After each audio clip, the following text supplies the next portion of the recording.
வணக்கம். ஆகாஷ்வாணி புதுச்சேரி செய்தி அறிக்கை வாசிப்பவர் நாராயணசாமி. வரவிருக்கும் நிதியாண்டிற்கான மத்திய பட்ஜெட்டில் இடம்பெற வேண்டிய அம்சங்கள் குறித்து பிரதமர் திரு நரேந்திர மோடி இன்று புதுடில்லி நிதி ஆயோக் அலுவலகத்தில் புகழ்பெற்ற பொருளாதார வல்லுநர்கள் மற்றும் துறை வாரியான நிபுணர்களுடன் கலந்துரையாடினார்.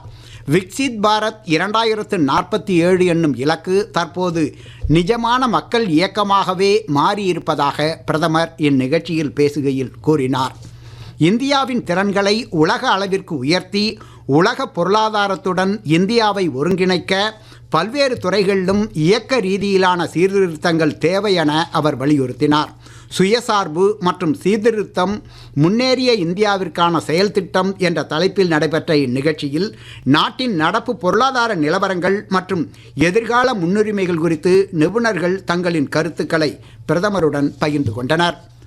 நாளையுடன் முடிவடையும் 2025ஆம் ஆண்டு மக்களின் வாழ்வை எளிதாக்குவதற்கான நிர்வாக சீர்திருத்தங்களின் ஆண்டாகவே திகழ்ந்ததாக மத்திய பணியாளர் துறை இணையமைச்சர் டாக்டர் ஜிதேந்திர சிங் கூறியுள்ளார். இன்று புதுடில்லியில் ஆண்டு இறுதி செய்தியாளர் கூட்டம் ஒன்றில் உரையாற்றிய அவர், மக்களின் வாழ்வை எளிதாக்கும் இலக்கை எட்டும் பணியில் ஈடுபடுவோர் இப்பணிகளை எளிதாக உணர்வதையும் அரசு உறுதிப்படுத்தியிருப்பதாக கூறினார்.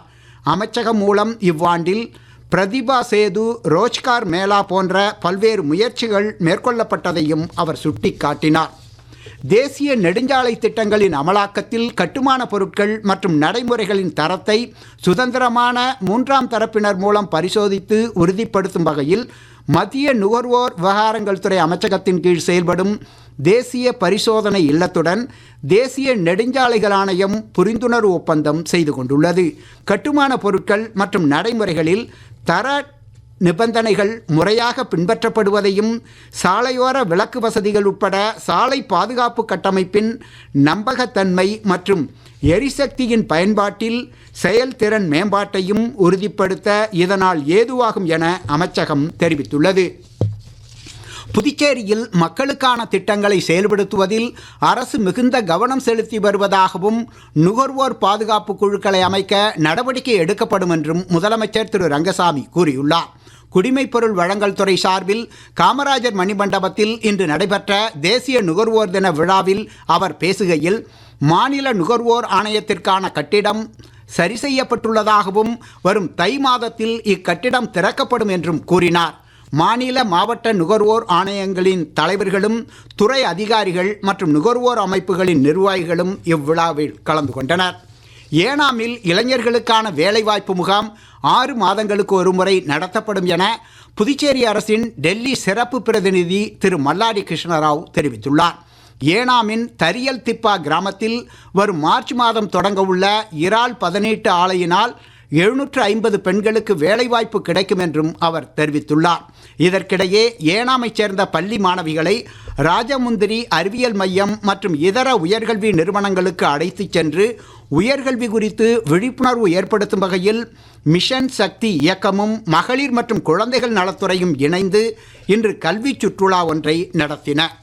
வரும் ஜனவரி மாதம் நடைபெறவுள்ள பிரதமரின் 9ஆம் ஆண்டு பரீட்சா பே சர்ச்சா நிகழ்ச்சியில் கலந்து கொள்வதற்கான போட்டியில் பங்கேற்க இந்தியா மற்றும் வெளிநாடுகளிலிருந்து இதுவரை சுமார் 2,92,00,000 மாணவர்கள், ஆசிரியர்கள் மற்றும் பெற்றோர்கள் பதிவு பெற்றுள்ளனர். பதிவு நடைமுறைகள் MyGov இணையதளம் மூலம் தற்போது மேற்கொள்ளப்பட்டு வருகின்றன. ஜனவரி 11ஆம் தேதி வரை பெயர் பதிவு செய்து கொள்ளலாம் என்றும் அறிவிக்கப்பட்டுள்ளது. 2026ஆம் ஆண்டு குடியரசு தின அணிவகுப்பில் 28 மாநிலங்கள் மற்றும் 8 யூனியன் பிரதேசங்களிலிருந்து 2400க்கும் மேற்பட்ட NCC மாணவர்கள் பங்கேற்க உள்ளனர். இது இதுவரை இல்லாத உயர் அளவாகும் என பாதுகாப்பு அமைச்சகம் தெரிவித்துள்ளது. இளைஞர் பரிமாற்ற திட்டத்தின் கீழ் 25 நட்பு நாடுகளிலிருந்து மாணவர் படையினர் மற்றும் அதிகாரிகளும் குடியரசு தின விழாவில் பங்கேற்க உள்ளனர். இதற்கிடையே குடியரசு தின அணிவகுப்பில் பங்கேற்கும் NCC மாணவர்களுக்கான சிறப்பு முகாம் புதுடில்லியில் இன்று தொடங்கியுள்ளது. மகளிர் கிரிக்கெட்டில் இந்திய இலங்கை அணிகளுக்கு இடையே இன்று திருவனந்தபுரத்தில் நடைபெறும் 5வது மற்றும் இறுதி 20 ஓவர் போட்டியில் முதலில் ஆடும் இந்திய அணி சற்று முன் வரை 19 ஓவர்களில் 7 விக்கெட் இழப்பிற்கு 155 ரன் எடுத்திருந்தது. இத்துடன் இந்த செய்தி அறிக்கை நிறைவு பெறுகிறது. வணக்கம்.